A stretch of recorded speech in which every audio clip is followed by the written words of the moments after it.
Hey guys, welcome back to another episode of A Talk with Anthea Isaac. Today I have a very special guest for you guys.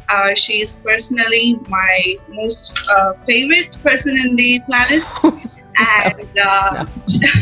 she is a TV host, and she's Emily Haydel.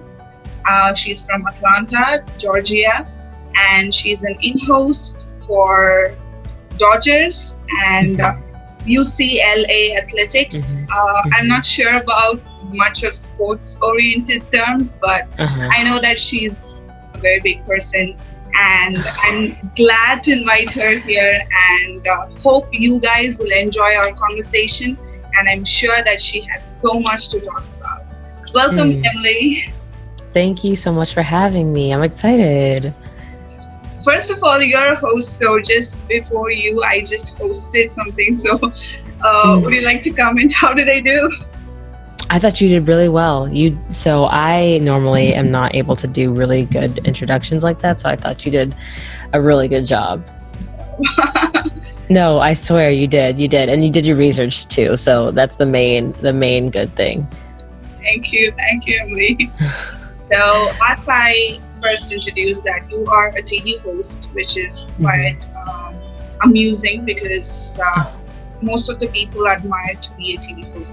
So, when did you decide to be a TV host, and how did Mhm. the whole journey start?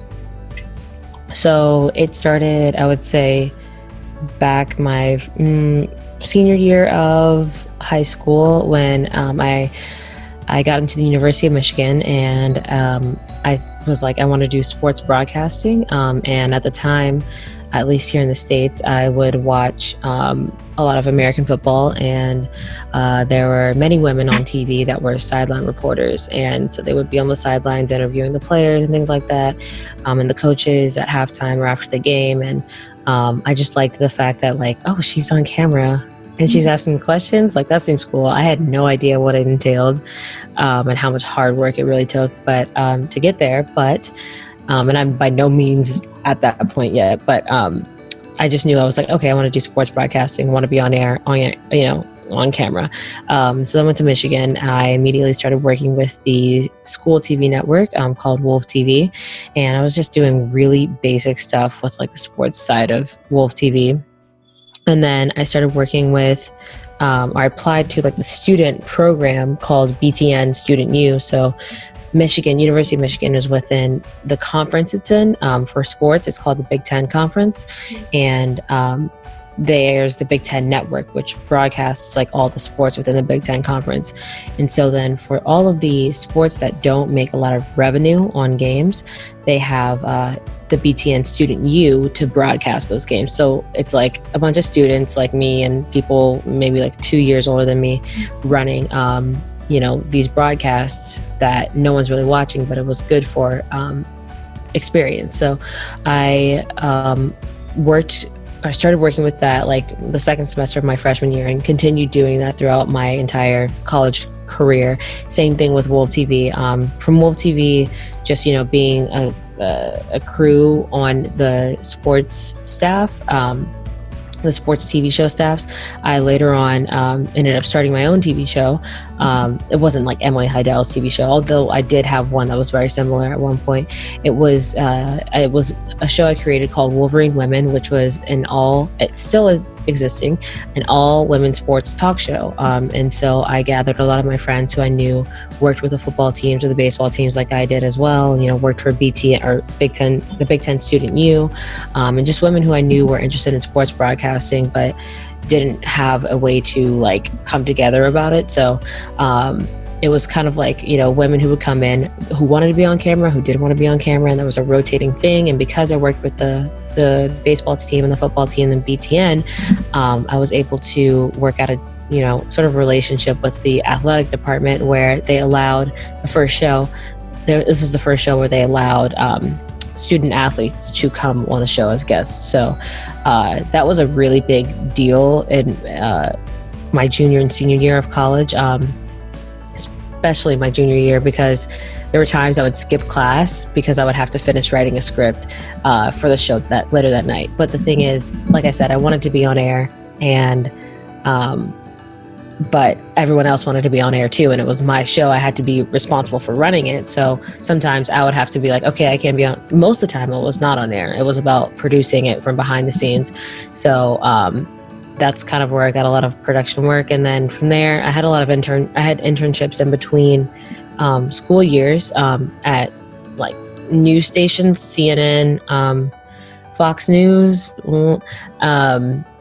and the New York Mets as well. Again, all behind the camera, just like, you know, seeing what goes on behind the camera. And then through like the networking that I was able to do at all of these different avenues or all these different places, I was able to later get a job with the Dodgers on air. Thank the Lord for it, because like to go from college to such a large market like LA is like almost unheard of. Now, that's not to say that the Dodgers or the UCLA jobs are full-time, because they're definitely not. They are definitely part-time, but it's still something I'm really happy to have been able to do. And yeah, so that's a long story of how I got to hosting. And then podcast hosting got kind of thrown in there as well. But yeah, I'm definitely by no means close to whatever I will end up doing. And who's to say, I don't know, I might not be on air one day, because I like doing stuff behind the scenes. I like doing both. So that's my journey, I guess. It was nice. Actually, I saw some posts of yours about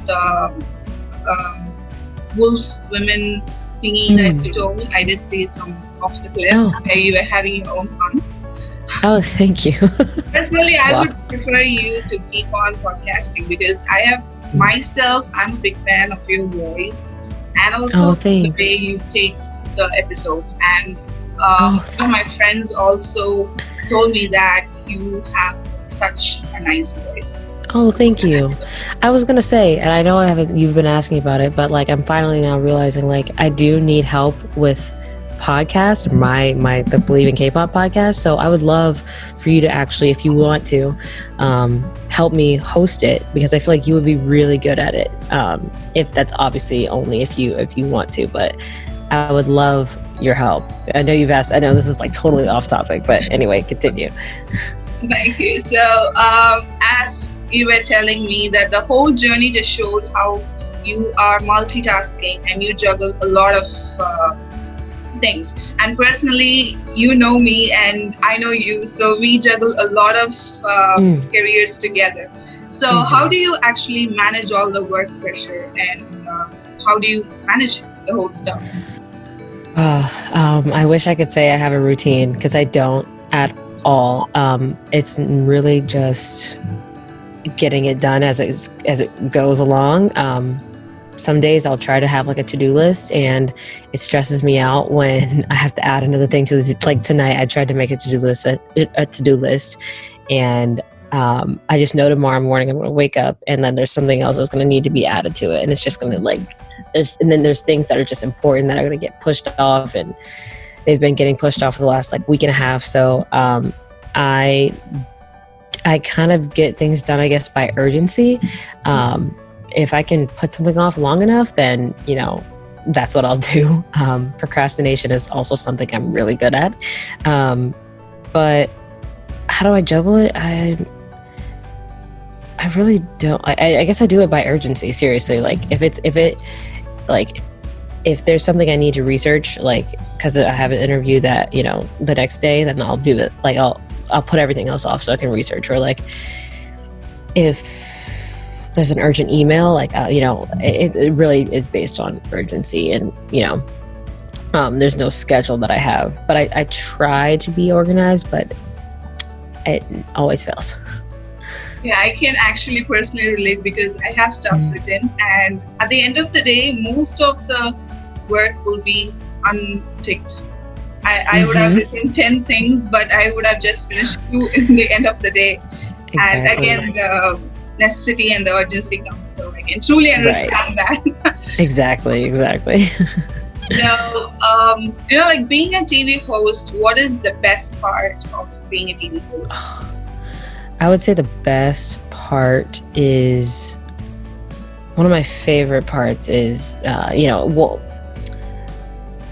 in-game hosting with like the Dodgers and UCLA, I think the best part is when you get to have interviews, whether it's short or long, with fans that are really energetic. Although I'm on camera, I hate when it's just me on camera. I like when I have someone to work off of and like kind of bounce my energy off of, because if I mess up, then it's like they can make fun of me and it's like not like I'm messing up alone. So I really like having like a fan that's like crazy wild, like, or like, you know, my co-host to be, you know, for us to have a good chemistry, because it makes my job, my nerves like calm down a little bit, because there's someone else who also can take like the, she's not the only one on camera. So I think that's one of my favorite things, is when I'm able to like have good banter and good chemistry with the people I'm on camera with. And then also, I would say when I'm able to just do a good interview, when there's some sort of heartfelt message that comes across in the interview. Normally it's pretty short, but I like when an interview goes smooth and there's some meaning behind it. So that's what my favorite part about it is.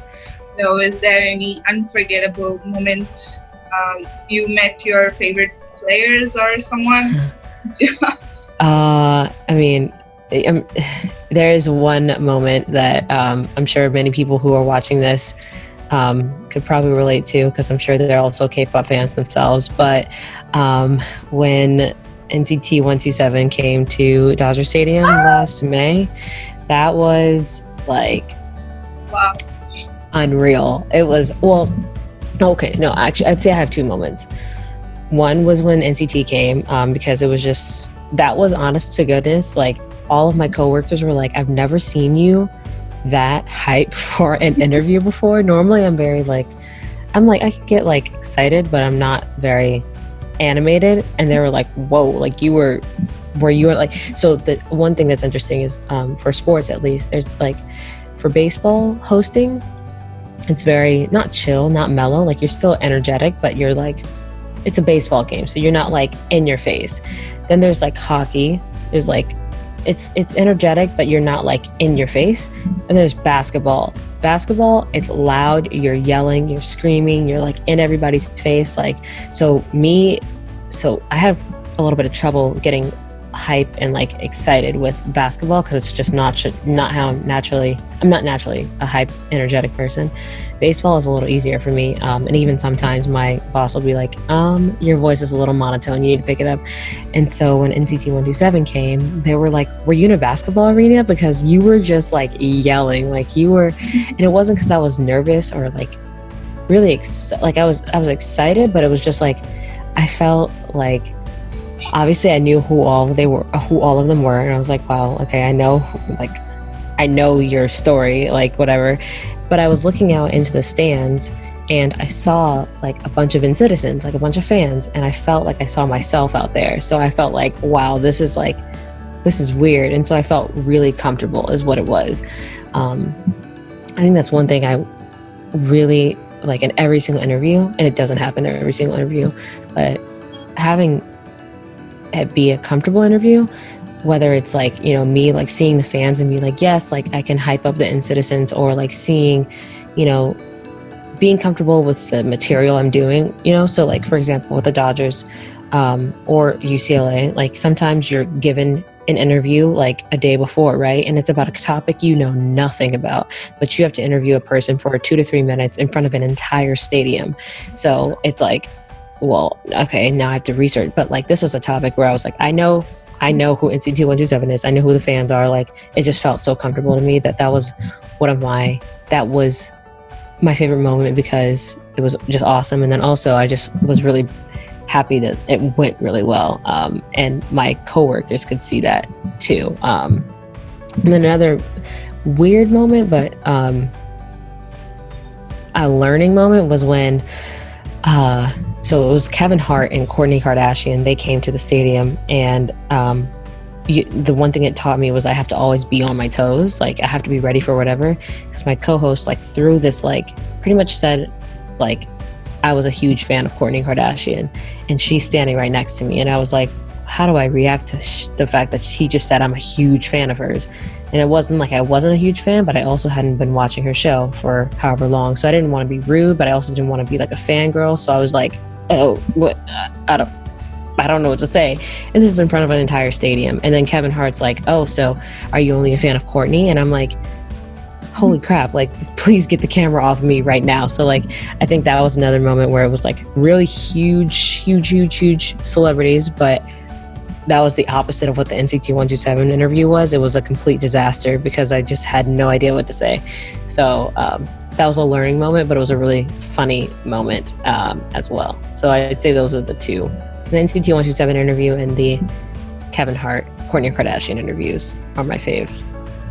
You know, like, I can totally understand. And I'm not sure if I can say this, but at times I do like go into your account and see the pictures of you with NCT 127. And I have this weird habit of, you know, like motivating myself. I look up to people who has interviewed artists. So I just go and check their interviews once again, or go through their photos. And your photo with NCT 127 is one of such photos. So, dude, I'm sure you'll be like. I feel like you are very dedicated and persistent, which is like both dedicated, persistent, hardworking, and I'm sure, like for sure, you will be interviewing them in some capacity, in some way, very soon. So I wouldn't be like that. That's a good idea to do, to go to other people's pages and see like, this is somewhere I'd like to be. Maybe even one day, or maybe a way to do that is like to superimpose, take my face out of the photo and put your face onto it, so it's even more real, so that it becomes even more real in your mind. You could do that with other people's photos too. So that's a good method to do. That helps with like the whole manifestation visualization thing that people talk about. You know, like one day maybe not taking your face away and placing mine, but we both standing together. Oh, that would be so cool. That would be so cool. Yes. Yes, putting it out there. Let's have our own show. Yeah, yes. And NCT 127 comes on. Yes, please. But you have to handle all my internal screaming. I'm sure that I won't do that on screen, but you have to handle my behind the scenes. You'll be fine. I thought I would be like, whoa, it's them. But I was like, you know what? I'm here for this moment. I'm okay. It was fine. And you'll be fine too, because you'll be like, oh, I know who these dudes are. Like, I have watched their videos. I know what their personalities are like. Like, I can do this. It's nothing. Again, one of the things that I found when I was learning a little more about you, I know you as a person, but I just wanted to know much more. So another fun part which I wanted to bring in here is that I saw your video of cheering One Direction. I knew you were gonna say that. I knew you were gonna say that. Yes. What about the video? I was so happy actually, because since I always felt that I always felt personally connected to you. You know, like I don't know how and why and where, but I always felt. And when I actually saw you cheering for One Direction, I was so happy, because I was a Directioner. That's how my music journey, my love for music started. I started with Michael Jackson, and the next was One Direction, and I was a very huge fan. My whole family. Who's your favorite? Yeah. Who's your favorite? Harry Styles. Harry, of course. Yes, I love Harry. And yours? I guess I'd say Harry was probably my favorite. And I also for Louis. And Louis, okay, yeah. Yeah, we're not gonna get into that, but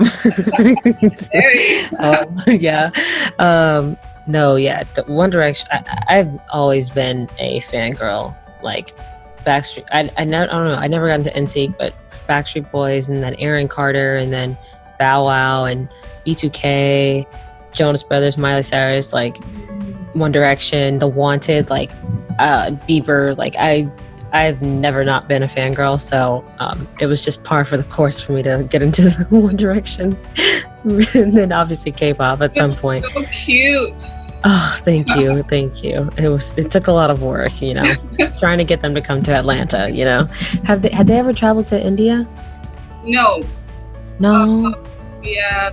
We had Justin Bieber a Okay. few years ago, but Okay. it was too short because we were kind of growing. Again, it is the same K-pop story. Things of pop was kind of building up, and we were there, but we never had this opportunity to get to access internet a lot. And I was actually 13 or 14 when I found that. So even I never had any platforms to let them know that we are here and stuff. So, and suddenly news came that they were going at it. So let's hope. Yes, let's hope they're coming back together. So we'll see. Let's hope. Yeah.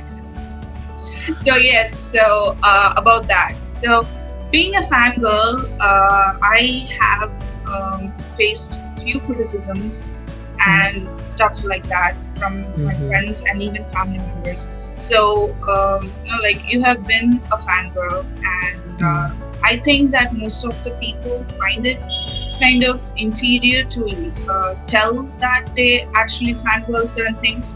So it is not only about pop or K-pop, but being a fangirl as a whole. So how do you think that, how have you managed? Have you ever been criticized? Or how did you face all those? And how has being a fangirl evolved you as a person? Yeah, I've definitely been criticized for being a fangirl. Mostly it's, of, different groups or acts or male acts. And a lot of people think it's because he's cute. And it's like, well, that helps. However, I think that, the music that they're putting out is really good. And it's like the whole package, like, let's not kid ourselves. Let me think how to phrase this. When making a star, you're thinking about the appearance, you're thinking about the music, you're thinking about, the media personality that they are. Like, it's the whole package. And being a fan of that, there's nothing wrong with it. And being, a fan of, it's the same thing as being a fan of a sports team. When some of my family members get very, very, very fanatic and sometimes ridiculous when they're watching a game and a referee call doesn't go the way that they want it to go. And I think it's just the same as when they freak out, or if you're at a Dodger game and you freak out over something, over a strike that's not been called by the umpire, you freak out just the same. I'm just allowed to, freak out at a concert or, watch a music video and fangirl out. And I'm not freaking out probably nearly to the degree that you are. I don't know if that explains your question, but I think that, one thing that really stuck with me, maybe this is better. I was at one award show in LA. In LA, you can attend to these award shows in the pit areas. If you just sign up for it, they just let you attend it. But you just have to sign up. So I was at, I believe it was the iHeartRadio Awards of 2019. And there was a fangirl award, and Halsey won it. And she made a whole speech about how being a fangirl has always been, an inferior term to describe, women who are fanatic about certain things. And she was like, it's not a bad term. It means that you are passionate and you feel strongly about something. And I would rather feel passionate and strongly about whatever it is than feel nothing at all and be lukewarm and just oh yeah, that's nice, or yeah, I like their music, but feel no passion for any of it. I would rather be a fangirl and enjoy and really take the time to the reason why I got into when I got into K-pop, I felt like being a fangirl, I felt like being a fan wasn't enough. I wanted to take this intense passion that I had for it and multiply it into being able to interview these artists or being able to spread it to other people. So being a fangirl can, spread into different things that you would never even think. So I don't think it's a negative term. I would embrace it. Although there's I don't fangirl in front of the people I'm interviewing, but like, just being able to control it and realize that like, having a passion isn't, I would say it's not a bad thing to have a passion. And, people can call it fangirling, or it can be, you're just really dedicated to, following this certain trend or this certain part of, society and culture. Mhm. So you say that this passion has evolved you to do much greater things? Yeah. I just like, let's see, like when I first found out about K-pop, I don't know why I was specific. I guess maybe it was because I came out of college and I'd been doing stuff in media already. So I was like, well, I can do like I need to do something in this. So I thinking about it now, it's just wild. But I was, I watched a bunch of videos, and after watching a bunch of videos, I was like, I need to talk to somebody about this. So I went to Reddit and I just started talking to people, and immediately on Reddit Bangtan, I was like, so is there anybody, like, does anyone think it would be a good idea to like have one central like fan voice for the entire fandom? Because it seems like the fandom's so spread out. I didn't understand anything. It's on Twitter, it's on Facebook, it's on Reddit, it's on YouTube, whatever. It's just so spread out, and like, we need to have one voice. And people were like, I don't think people would like that, but you can try. And so I was like, okay, I guess that's not going to work. And then that's when I started my own little BTS like fan account, where I was interviewing different ARMY at different events in LA, like on camera. I would film them and interview them from behind the camera, and then edit it and put it out.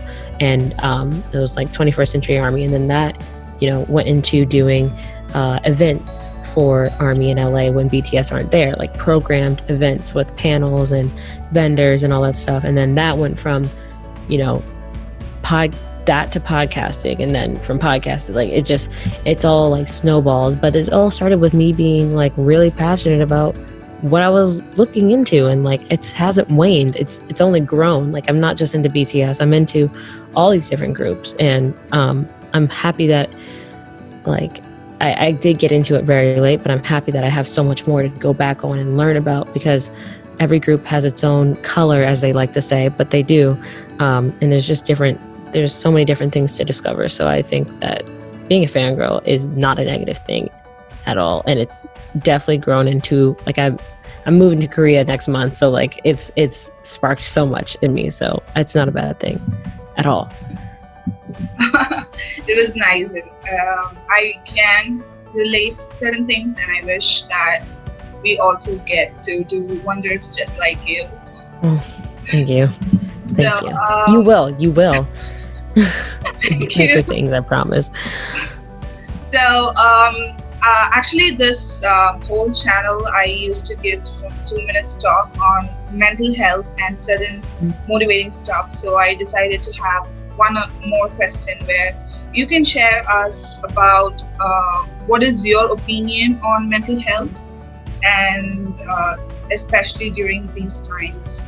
I can clearly see my fellow college mates getting anxious, and yesterday I read a post where one of my college mates, she's into class 2020, and she had this passage narrating that she felt so bad that she couldn't get graduated, and she didn't have her final few programs that we used to have in college.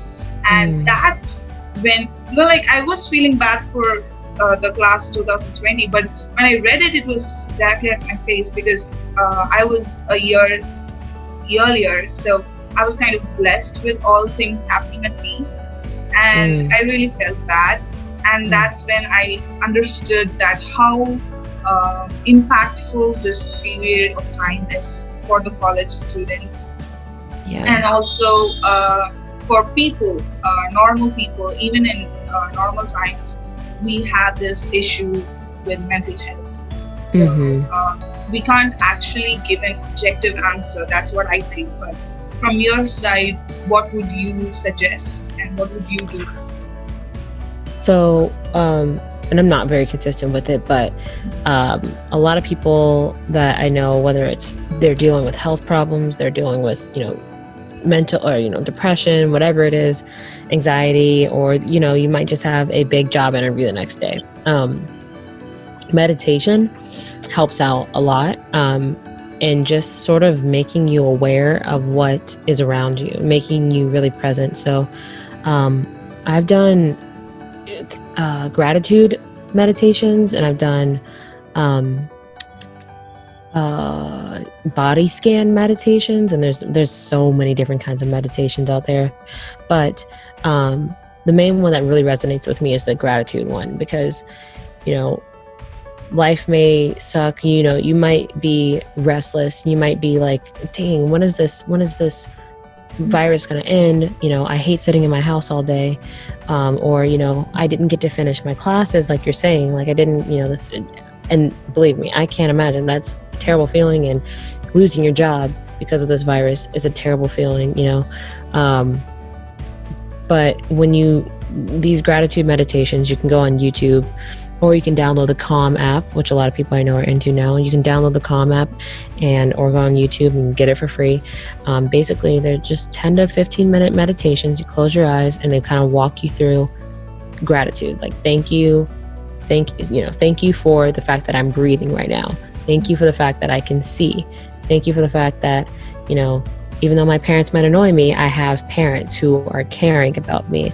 And, thank you for, the ability for my mind to think. Thank you for me being able to move my arms and like walk around, like just for the fact that I was able to eat today and drink clean water. Like, just putting those things into perspective. Apparently in the world, just in general, and throughout many faiths, when you show gratitude, that what you're showing gratitude for multiplies. And so today might suck, but if you show gratitude for what you just already have right now, for one, it'll make you feel better because you'll realize there are much worse situations out there. And two, somehow, some shape and form, by you feeling better about yourself and the situation you're in, your good luck or good fortune will multiply in what you want. So practicing gratitude is huge, and it's in just the simple things that many people take for granted. It's just in being alive. So I would say that's one thing. But if you can't do that, there are other things called body scan meditations, where they walk you through like noticing each and every single part of your body. And as you do that, your body becomes very, very, very relaxed, to the point where you can feel like your pulse going through your wrists. It feels so like your body's so relaxed. But when you're doing that, like you're just completely still, you're focused on your mind, and your thoughts might be racing, but there are different meditations for that. There are different meditations for anxiety. There's different meditations for depression. And so I think trying out meditation is a huge thing. Just harnessing your mind as best as you can, because you might be in physical pain, but your mind might be in much worse pain than that. So just, harnessing your mind and realizing that once you harness your mind, everything else follows. Like, that's what I would say. And I'm not consistent with it. But, trying to be consistent with that, there's a like 21-day challenge. Have you heard of Deepak Chopra? Yeah. Yes. Yeah. So he's huge on meditation. So he's somebody who, created this 21-day challenge, I believe. And my friends who have done it, they say that like, when I didn't do it after that 21 days, I could feel a difference between like, I was more irritable. I was more unfocused, like when I wasn't meditating after that 21 days. So I would try to meditate, see what that does, at least. Even my dad strongly believes in the 21 days thing. So one time we tried. Yeah, my dad does that. He does this 21 days. He believes that this actually works. And he recently tried waking me up at 5 a.m. every day. But unfortunately, I couldn't. I don't blame you. Do you meditate? No, it's just, like certain practices that you do for 21 days straight. It is supposed to be like from Oh, habit. So yeah. he tried making me as an early person because, as you know, we work at nights. So he wanted Mm. to change it, and he wanted my clock to start at 5 a.m. in the morning. Oh my But gosh, that never happened. that's So hard. yeah. Whoa. Oh my gosh. Wow. But yeah, that 21 days, it becomes a habit after that. Mm, yeah, sure. So let us try together. What, meditating? Yeah, just like not virtually, but just like text each Oh, other oh, and oh. Hey, meditate. keep me accountable. Seriously. I'm gonna do that today. I'll text you after I do it, and I'll send you the one that I try, and then you can send me one that you try. Yeah, sure. So yes, we'll try it. We'll see if it works. Sure.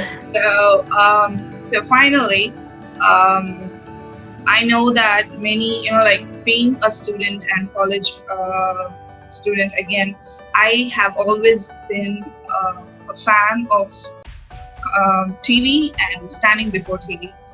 Mm. From my fifth grade, I started, like catching my comb and standing in front of the mirror and started reporting news, and that's how I started.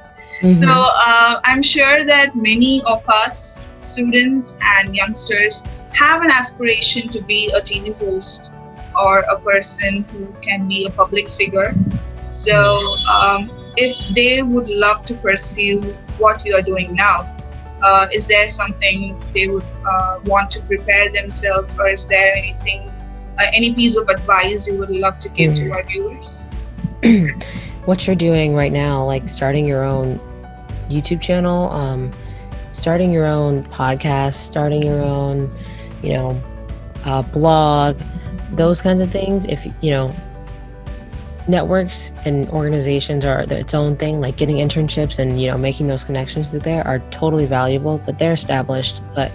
And if you have your own thing that you can rely on the side, and be proud of, and also show on your resume, like, hey, I don't just need your internship like to pay me, like I have drive and passion outside of that, and so I'm going to create my own thing even if I'm not going to be paid for it. I think that's really valuable. Like if I hadn't started Wolverine Women, like I don't know where I would have been. I really think that kickstarted a lot of different things that I'm doing right now. And so I think that just starting something, if you have the passion and drive for it, starting something on your own and not thinking too much into it, like if you just have that good solid foundation of this is what it's going to be, don't sit there and plan and try to craft it and brand it and market whatever it, like just starting it and then figuring it out as you go, I think is the best thing you can do. Like don't be afraid of starting, just do it, as Nike says, and just follow what your heart is saying. And I didn't understand what that meant. Follow your heart. And I didn't realize, really, I did not understand what that meant until I got into when I really started liking K-pop. And I know I keep referring to K-pop, but just paying attention to the other side of the world that I had never paid attention to. It was like I felt this yearning, and everything just came easy because it was something that I was very, very passionate about, and I felt like I was following my heart, or however you want to call it. So I would say just starting whatever it is on your own that you are passionate about is, and that can be anything: YouTube, blog, Instagram series, on IGTV, whatever it is. Just starting it is the key. Sure. So thank you so much, Emily. Thank you. Can you give us your Insta account and your address for people to follow you and get to know you better? Yeah. So you can follow me at EMIHAYDEL. So that's Emmy Haydel on Twitter and Instagram. I post, but it's not all the time, so don't expect too much, but you can see my past stuff and things that I'm doing now, at least podcast wise, on there. So yeah, you can check me out there. She's a very sweet person, and I'm sure that you will enjoy her post. I mean it from my heart. Thank So, you. Thank you. is there Thank you. any You are too. words you would love to tell to our viewers, since it is the initial stage of this particular series that I'm doing? So, can you give some few words to our viewers? Thank you for watching this. If you're all the way through, you've made it, and I don't know why you're still watching me talk, but thank you for listening. And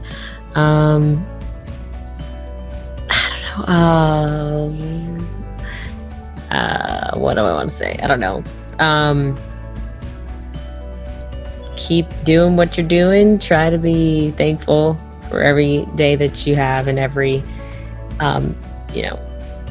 moment you're given, because it's not promised. We all know that, very much so. And life can change in an instant. So try to be thankful. And I'm very thankful for this interview, and very thankful that you reached out to me to do this, Anthea. And I'm very thankful that we met. So I'm excited to see where this goes.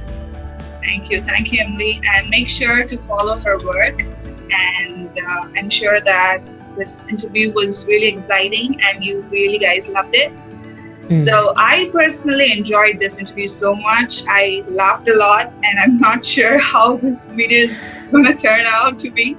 But rather than calling it as an interview, I really had fun conversation, and I got to learn a lot as a person who has been admiring you and who needs to be had. So thank you once again, Emily, and thank you, viewers. You can follow me at Anthea Isaac. It's for Instagram and Twitter, and in Facebook I have a page, Anthea Isaac. And to know more about me, you can visit the website antheaisaac.com. So thank you so much for watching this video. I will be back next week with another amazing guest. And do support and show your love. Do comment your reviews and also your suggestions on this interview. And we would be really happy to hear from you guys. So thank you so much, guys. Till then, bye. Bye.